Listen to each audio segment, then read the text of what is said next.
Did you hear that there are thousands of unhoused people and rampant drug use in San Francisco's Tenderloin district? Oh my God, I can't believe this is considered a state of emergency. Apparently, the mayor just realized this. So, KPIX did a special report recently called SF's Tenderloin District, a state of emergency. And this video is going to react to that report. A public safety command that will be specifically targeted at the Tenderloin community. And we are past the point where what we see is even remotely acceptable. I moved to San Francisco in the fall of 1989, and the Tenderloin was already past the point of what should be considered acceptable. There was rampant drug use then. People were shooting up on the street during the day. Um, prostitutes were turning tricks on the street during the day. There were regular gunshots and stabbings, and the police wouldn't even come when we would call. I really think that calling this an emergency is a misnomer.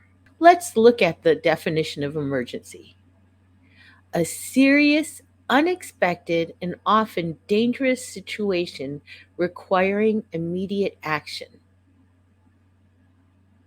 Well, I can agree that this is serious and dangerous and really does require immediate action.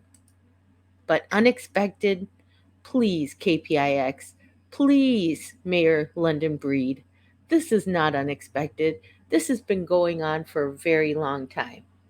Like I said at the opening, I moved to San Francisco in the fall of 1989, and it was already unacceptable what was happening in the Tenderloin. I think the only difference between then and now is that there are people who have a lot of money who are living in the Tenderloin now, and they don't like having to step over poop and see people shooting up on the streets. That's the only difference. It used to be that only poor people lived in the Tenderloin. Finding a street blocks for a pressure cleaning crew is part of daily life here now, and a lot of neighbors love it. Having the clear path to be able to see a couple of blocks down is a blessing. They clean up everything. After 1 hour, they come back. It's some more garbage is there.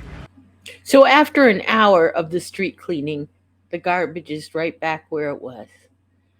Isn't cleaning up the Tenderloin kind of a losing battle? We've had these street cleaning initiatives before, and it doesn't work because you're not addressing the core issues that are affecting the Tenderloin, like poverty and drug use and lack of affordable mental health care.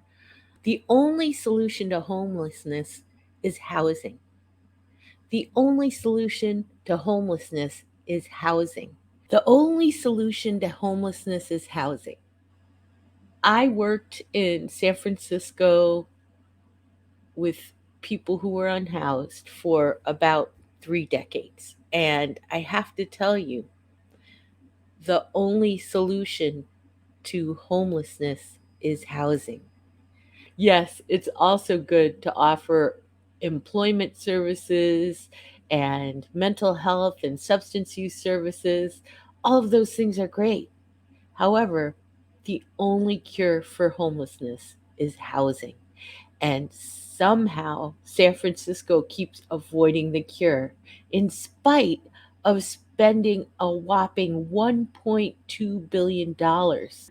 This was their approved budget for fiscal years 21 to 23. So this is the current funding cycle for San Francisco. The fiscal year 21 to 23 budget leverages $1.2 billion over the next 2 years in federal, state, and local resources.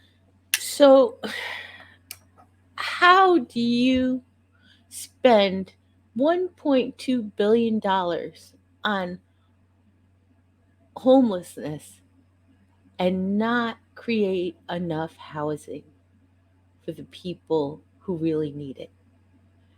What I witnessed working in homeless services for so long was that the money never went directly to the people who really needed it.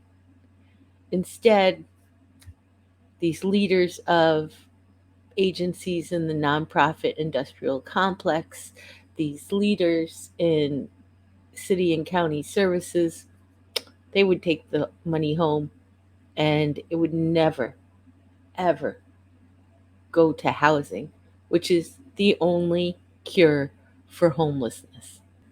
All right.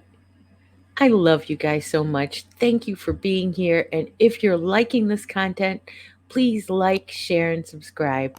We're trying to grow our happy little hopeful tribe, and that's one way you can help. It done for me is it provided me an opportunity for housing. For Gordon, help came from the centerpiece of this initiative, the Tenderloin Linkage Center in Civic Center Plaza, now open for about 7 weeks. At the beginning of this, we didn't even know if anyone would want to show up. Not uncommon to see 24 people lined up when the doors open at 8 a.m. The center is seeing plenty of traffic, more than 15,000 visits since day one. That number does include repeat visitors. Guests are not registered. They don't give their last names. This is basically a referral center designed to pull those in need towards the city's already existing services. Try to build a relationship and trust and provide options that are humane and that give people a path. The path many are looking for is off the street, and so far, between street outreach and the Linkage Center, more than 400 people have been moved into some kind of shelter. Wow. Over 400 people have been moved into some kind of shelter. Kind of vague. I would have liked more specific information about how they placed those 400 people. However, 400, and we're talking about thousands of people, how can you even call that effective? I'm really sorry, Mayor London Breed. I'm sure you are doing the best that you think you can do. But I find that unacceptable. You decided, in reaction to a state of emergency, to set up a big referral center to the already existing services in the city. That makes no sense to me. It's as if you think that people who are unhoused are too stupid or too feeble to find the services that already exist. A lot of the people I worked with knew the services better than I did. You just created another infrastructure to pour money into instead of the cure, which is housing. Could you please just house people for your $1.2 billion and stop creating make believe solutions like the Linkage Center that somehow magically shelters 412 people? We're not sure where, we're not sure how. I'm not satisfied with the solution because there's not enough resources existing to help people. There's not enough housing. There's not enough mental health services. There's not enough substance use treatment. And so, if your big solution is to erect a big center that sends people to the less than adequate resources, I don't get it. I don't get how you thought that was going to be helpful. There is not, however, an infinite supply of rooms. Absolutely not. I mean, that's why they're there in the first place, is there's simply not enough housing to match the need. Sarah Short, Director of Public Policy for HomeRise, a nonprofit housing organization. Like many service providers, she questioned this plan from the outset. Yes, I thought, how are they going to magically address all of the problems of the Tenderloin when so far they have not been able to do that in the rest of the city or in that neighborhood? Yes, Sarah. If you're watching this, please call me. Let's talk. I don't know who I have to address to get through to Mayor London Breed or any of the leaders in homeless services in San Francisco, but I know what actually works. And this is not it. There is another faction of critics, those who question the approach to the drug problem. And the big flashpoint there, of course, is the decision to allow drug use here. And the bottom line is that they're not going to have the desired outcome that they wanted when they opened this linkage center. Tom Wolfe battled a heroin addiction until his eventual arrest and recovery.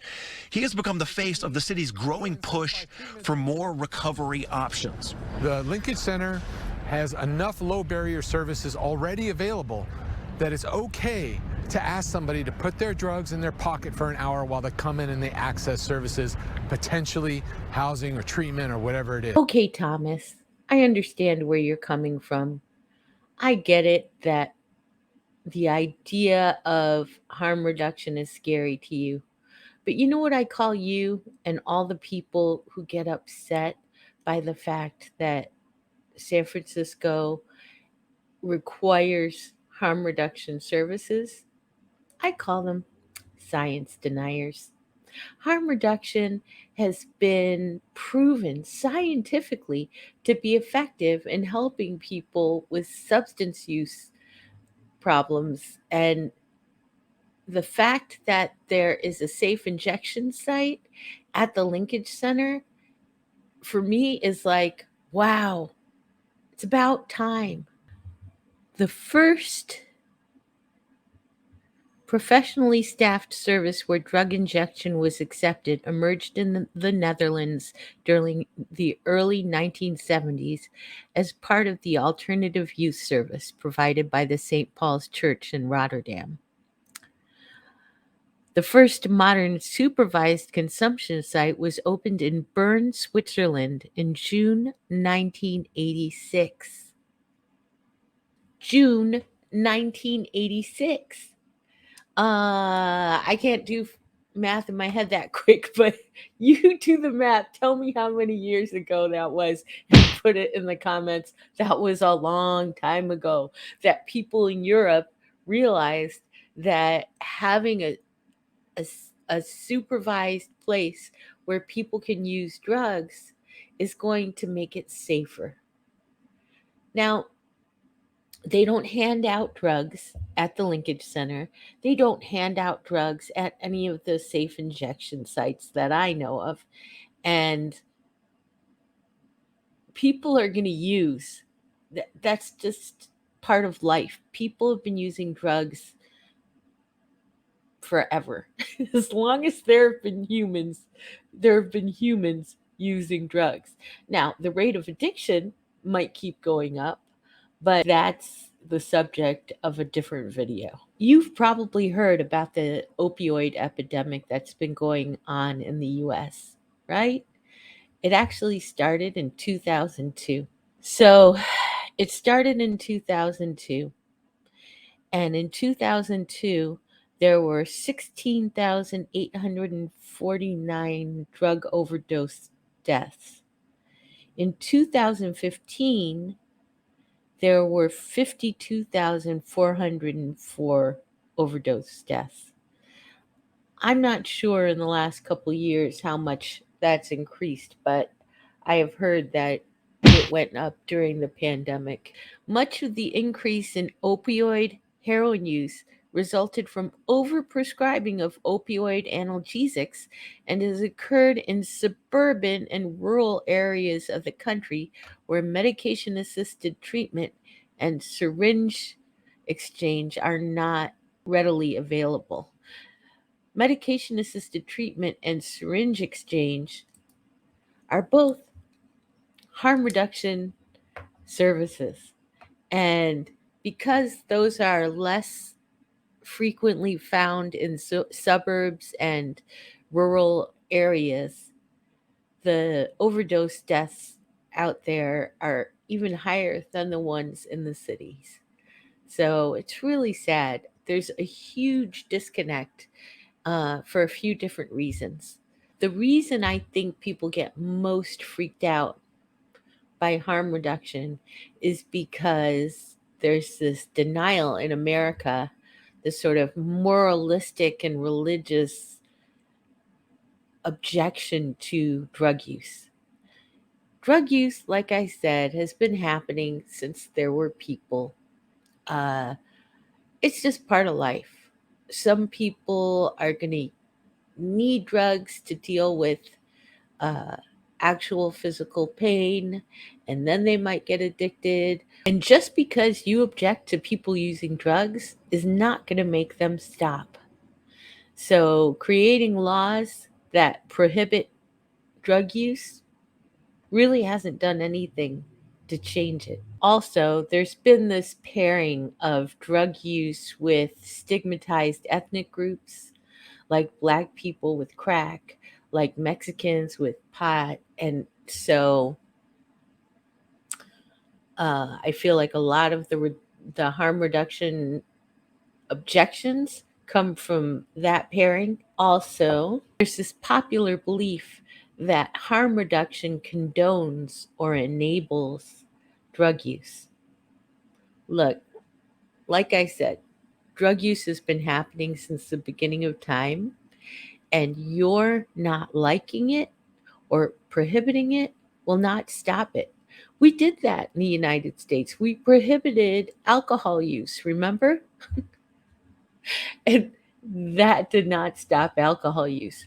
We have prohibited all these drugs over the years: heroin, weed, cocaine, all kinds of drugs, and it hasn't stopped. And another thing that I think makes people averse to harm reduction practices, and this is inside information because most people don't get to train a lot of people in harm reduction all over the San Francisco Bay Area, but I have.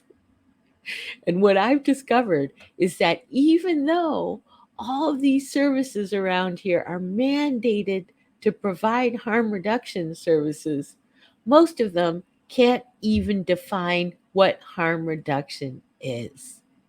And if you'd like to know what harm reduction is, stick around at the end because I have a couple of other videos about it.